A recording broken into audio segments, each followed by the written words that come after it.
ডাটের ডিম ডাট দিতে পেরে এনেতে একটা ডিম ভর্তা দেবো, নতুন আলুতে ডিম দিয়ে ভর্তা রেসিপি দেবো। ভিডিওটা পুরোপুরি দেখেন, ইউটিউবে সাবস্ক্রাইব করে দেন। দিতে সিদ্ধ হইতে চাউল দেখেন অনেক সুন্দর হচ্ছে। এটা ভর্তা হলে অনেক ফুটতে হবে ডিম আলু নিয়ে।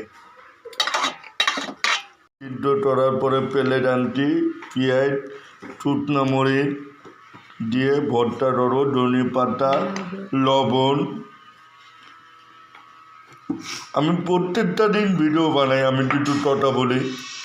আমি যতদিন বাড়িতে আছি আপনারও ফলোয়ার যদি পাই, সাবস্ক্রাইব যদি পাই, প্রত্যেকদিন ইনশাল্লাহ যতদিন আমার শরীর সুস্থ থাকবে আমি একটা ভিডিও বানাবো। আমার লাইক কমেন্ট শেয়ার করে দেবেন। দেখেন মরিচ জলটিতে প্রত্যেকদিন আপনারা বিশেষ করে অনুরোধ, আপনারা ভিডিও পুরোপুরি দেখবেন। অর্ধেক ভিডিও দেখতে হয় না, পুরোপুরি ভিডিও দেখে শেয়ার করে দেবেন। পেঁয়াজ মিলিয়ে ফেললো,